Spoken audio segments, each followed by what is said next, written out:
Hello बच्चों, welcome to ई पाठशाला channel. आज हम पढ़ने वाले हैं क्लास 8 के साइंस का चैप्टर नंबर 3 का पार्ट 3। ठीक है, जैसा कि आपने पढ़ा होगा इससे पहले कि पेट्रोलियम क्या होता है, कोल क्या होता है, कैसे उसकी रिफाइनिंग होती है, क्या क्या प्रोसेस होता है जिससे हमें उससे एनर्जी मिलती है। ठीक है, आज हम पढ़ेंगे नेचुरल गैस। नेचुरल गैस बहुत ही इंपॉर्टेंट फॉसिल फ्यूल इसलिए बन जाता है क्योंकि इसे ईजिली ट्रांसपोर्ट किया जा सकता है। क्या किया जा सकता है? ईजिली हमें ट्रांसपोर्ट किया जा सकता है। जैसे कि तुम्हारा गैस एलपीजी सिलेंडर हो गया, इसको कहाँ कहाँ से ट्रांसफ़र नहीं कर सकते, तुम्हारे घरों तक पहुँचता है। गैस पाइपलाइन हो गई। ठीक है, आओ इसकी डिफिनेशन देखते हैं।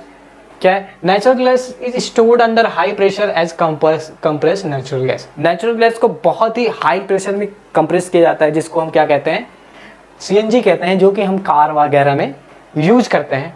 ठीक है, सीएनजी की तुम्हें क्या नाम है, आओ पिक दिखाते हैं कैसे वो कार में यूज होती है। ये रही सीएनजी। ठीक है, इसे बैक सीट कार के बैक सीट के पीछे लगाते हैं, जिससे कि ये फ्यूल की तरह काम करती है। ये कार को ड्राइव करने में मदद करती है। ठीक है, एज ए फ्यूल काम करती है। कैसे काम करती है? एज ए फ्यूल काम करती है। ठीक है, अब सीएनजी तो क्या हो गया, पावर जनरेशन के लिए भी यूज करने लगे हम। ठीक है, आओ देखें various constituent of petroleum and there uses. अब पेट्रोलियम के बहुत सारे यूजेस हैं। ठीक है, कौन कौन से हैं चलो हम देखते हैं। ठीक है, जैसे तुम्हारा एलपीजी क्या होगा, petroleum gas in liquid form. इससे क्या होगा, हमें फ्यूल मिल जाता है होम एंड इंडस्ट्री में। मान लो तुम्हें क्या नाम है, खाना बनाना है तो एलपीजी का यूज़ करते हो, है ना। खाना बनाना किसकी यूज़? एलपीजी सिलेंडर का यूज़ करते हो, जो तुम्हारे घर में आती है। ठीक है, पेट्रोल का तो सब जानते हो कि मोटर फ्यूल है, एविएशन फ्यूल है, solvent for dry cleaning. Dry cleaning के लिए भी यूज़ होता है। ये पेट्रोल किसके लिए होता है? ड्राई क्लीनिंग के लिए भी यूज़ होता है। मोटर फ्यूल तो तुम जानते हो कि कार वगैरह और बाइक वगैरह में डालते हैं। एविएशन फ्यूल जो भी तुम्हारे प्लेन हो गए या हेलीकॉप्टर हो गया, ये सब होंगे, इन सब में भी तुम्हारा क्या नाम है, पेट्रोल यूज़ होता है। पेट्रोल बहुत ही इंपॉर्टेंट प्रोडक्ट है पेट्रोलियम का। ठीक है, अब कैरोसिन ऑयल हो गया, अब तो लगभग खत्म हो गया। पहले स्टोव जलते थे तो उसको फ्यूल के रूप में यूज किया जाता। स्टोव देखा होगा, ऐसे ऐसे पंप मार मार के उसके बाद उसको जलाते थे। लैंप पहले यूज होता था बहुत पुराने टाइम पे, अब तो सब जहाँ एलईडी लाइट लग गई, पहले लैंप यूज होता था। और जेट एयरक्राफ्ट में भी यूज होता है। अब केरोसिन जो है बहुत ही कम मात्रा में यूज होता है इंडिया में। ठीक है, हमारे पास अब क्या आ गया, डीजल आ गया। क्या आ गया? डीजल। डीजल जो है वो फ्यूल है, लेकिन किसका है? हैवी मोटर व्हीकल का। हैवी मोटर व्हीकल का। ठीक है, तुम्हारे जो व्हीकल है, जो हैवी मोटर व्हीकल है, जैसे कि तुम्हारे पास ट्रक हो गया, ठीक है, डीसीएम हो गया, इन सब में क्या यूज होता है? हैवी मोटर व्हीकल यूज होता है। हैवी मोटर व्हीकल में क्या यूज होता है? डीजल यूज होता है। अब तुम्हारे पास है लुब्रिकेंट ऑयल।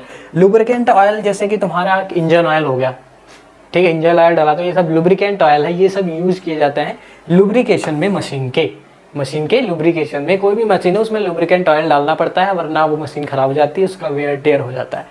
ठीक है, पैराफैक्सिन वैक्स। ठीक है, अब पैराफैक्सिन वैक्स तुम्हारे ऑइंटमेंट में यूज होती है। जो तुम्हें क्या नाम है, दर्द की दवा मिलती है कि ये लगा लो, मूव वगैरह आती है ना, तो देखो कैसा चिपचिपा सा रहता है वो, ताकि वो पूरे जगह पे फैल जाता है। वो ऑइंटमेंट में यूज होता है। वो क्या होता है? वो पैराफिन वैक्स होती है। क्या होती है? पैराफिन वैक्स होती है। ठीक है, कैंडल्स में यूज होता है। और तुम्हें जो वैसलीन प्रोडक्ट है उसमें भी पैराफैक्सिन वैक्स यूज होता है। अब आता है बिटुमिन। ये भी पेट्रोलियम से ही मिलता है। बिटुमिन का यूज होता है पेंट में, रोड सरफेसिंग में, रोड बनाने में भी यूज होता है। रोड बनाने में भी यूज होता है। ठीक है, आगे बढ़ते हैं। अब क्या नाम है, नेचुरल गैसेस जो हैं बहुत इजी टू ट्रांसपोर्ट होते हैं। ठीक है, और लेस पॉल्यूटिंग होते हैं। क्या होते हैं? लेस पॉल्यूटिंग होते हैं। इनको हम क्लीनर फ्यूल कहते हैं। क्या कहते हैं? क्लीनर फ्यूल कहते हैं। ठीक है, अब सीएनजी का तो देख ही रहे हो, बहुत कम पॉल्यूशन करता है वो। ठीक है, इसके लिए हमने क्या किया, सीएनजी के लिए बहुत सारी पाइपलाइन बिछाई है सरकार ने। जैसे कि एक है वडोदरा गुजरात में, और दिल्ली के कुछ पार्ट में सीएनजी के पाइपलाइन है, जिससे कि तुम क्या नाम है, सीएनजी भर सकते हो। ठीक है, एज ए फ्यूल यूज करने के लिए। ठीक है, natural gas is also use as starting material for the manufacture of number of chemical and fertiliser. Chemical और फर्टिलाइजर में भी नेचुरल गैस का यूज होता है। इंडिया के पास बहुत बड़ा रिजर्व है किसका? नेचुरल गैस का। ठीक है, हैज अ वास्ट रिजर्व, मतलब बहुत बड़ा रिजर्व है किसका? नेचुरल गैस का। ठीक है, नेचुरल गैस हमारे यहाँ कहाँ कहाँ पाई जाती है? त्रिपुरा में पाई जाती है, राजस्थान में पाई जाती है, महाराष्ट्र में पाई जाती है, कृष्णा गोदावरी डेल्टा में भी पाई जाती हैं। कहाँ कहाँ पाई जाती हैं? त्रिपुरा में पाई जाती हैं, ठीक है, राजस्थान में पाई जाती हैं, महाराष्ट्र में पाई जाती हैं और कृष्णा गोदावरी डेल्टा में भी पाई जाती है। कहाँ पाई जाती है? कृष्णा गोदावरी डेल्टा में, ठीक है। ये हो गया हमारे नेचुरल रिसोर्सेज जितने थे उनके बारे में। चलो आगे देखते हैं, ये शायद हमारा लास्ट टॉपिक होगा, ठीक है। अब इन्हें क्वेश्चन पूछा है कि can coal, petroleum and natural gas be prepared in laboratory from dead organism, यानी कि जो डेड ऑर्गेनिज्म है, ठीक है, उनको लैबोरेटरी में रख के क्या हम कोल और पेट्रोलियम बना सकते हैं? नहीं बना सकते ना, क्योंकि रीजन ये है कि मिलियंस ऑफ ईयर्स लगते हैं उनको बनने में। कितने लगते हैं? मिलियंस ऑफ ईयर्स लगते हैं। उतना हमारे पास टाइम नहीं रहता। जब तक तुम्हारा कोल बनेगा तब तक तो हम सब खत्म हो चुके होंगे, ठीक है। आगे बढ़ते हैं, आओ। क्या है? Some natural resources and their limit are limited. बहुत सारे नेचुरल रिसोर्सेज, जैसे तुम्हारा कोल हो गया, लिमिटेड है, ठीक है, कोल खत्म होता चला जा रहा है। अब हम एकदम क्लीनर फ्यूल की तरफ बढ़ेंगे जो कि है सनलाइट, ठीक है, सोलर पावर की तरफ हम बढ़ते चले जाएंगे, क्योंकि कोल हमारे पास खत्म होता चला जा रहा है। कोल जितना ज़्यादा खत्म होता चला जाएगा तो आगे जाके हमें कोल मिलेगा नहीं, ठीक है।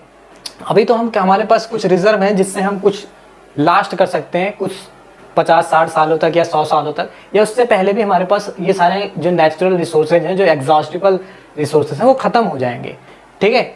अब इसके कंजर्वेशन के लिए एक कमिटी बनाई गई, एक एसोसिएशन बनाया गया जिसको हम कहते हैं पेट्रोलियम कंजर्वेशन रिसर्च एसोसिएशन, ठीक है। क्या कहते हैं? Petroleum conservation research association, PCRA, ठीक है। वो एडवाइस देती है कि कैसे हम क्या ना है पेट्रोल डीजल बचाएं। क्या कहते हैं कि drive at a constant and moderate speed as far as possible. कहते हैं कि एक क्या नाम है, एक स्पीड जो कि कांस्टेंट स्पीड से ही तुम गाड़ी चलाओ। कांस्टेंट स्पीड से गाड़ी चलाने पे क्या होता है कि फ्यूल जो है वो काफ़ी धीरे धीरे बर्न होता है, जिससे क्या तुम्हारी गाड़ी एवरेज काफ़ी देती है और तुम्हारा जो फ्यूल रहता है उसकी इफिशियंसी बढ़ जाती है, ठीक है। और दूसरा है कि switch off the engine at the traffic light और at a place where you have to wait. जहाँ भी तुम्हें ट्रैफिक लाइट दिखे, जहाँ भी तुम्हें वेट करना पड़े, इंजन चालू मत रखो, इंजन को बंद कर दो ताकि फ्यूल जो है वो सेव हो सके, ठीक है। ऐसा तो नहीं है कि तुम जाओ, क्या नाम है, करते तो नहीं वैसे देखते हैं, लेकिन करना चाहिए क्योंकि जो फ्यूल हमारे पास है बहुत लिमिटेड है, इसको बचाना चाहिए, ठीक है। अब ग्रीन लाइट का वेट कर रहे हैं कब से, और इसके बाद क्या नाम है, इंजन चालू ही पड़ा है, इंजन को बंद कर दो, जब ग्रीन लाइट हो जाए तब चालू करो, ठीक है। दूसरा है ensure the correct tyre pressure. जो टायर का प्रेशर है करेक्ट करो। अगर टायर का प्रेशर बहुत कम हुआ तो तुम्हारा जो फ्यूल है वो ज़्यादा खपत होगा, उसकी खपत ज़्यादा होगी, एवरेज नहीं देगा, जिससे कि फ्यूल हमारे पास ख़त्म होता चला जाएगा। Ensure regular maintenance of the vehicle, यानी कि रेगुलरली अपने व्हीकल को बनवाते रहें ताकि उसमें कोई खराबी ना आए। खराबी आएगी तो तुम्हारा पेट्रोल ज़्यादा खर्च होगा, जिससे कि फ्यूल और ख़त्म होता चला जाएगा, ठीक है। ये कुछ पॉइंट थे जो कि PCRA ने बताए थे, ठीक है। जितना कम यूज़ करें उतना तो ज़्यादा ही ठीक है, क्योंकि क्या होगा कि हमारे पास क्या है, फ्यूल बहुत ही लिमिटेड है।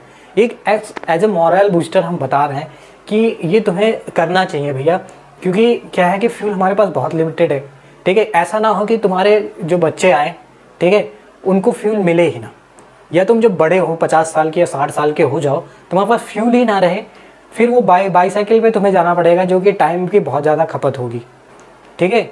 और कोशिश करते रहें कि जो ये सारी चीज़ें हमने बताई है कि कैसे कैसे फ्यूल बचाना है, बचाएं। और LPG सिलेंडर आप जो है मम्मी या पापा से सहायता से ही यूज़ करें, अकेले में यूज़ ना करें, ताकि आपको कोई एक्सीडेंट ना हो सके। बहुत ही ज़्यादा हाई इन्फ्लेमेबल भी है।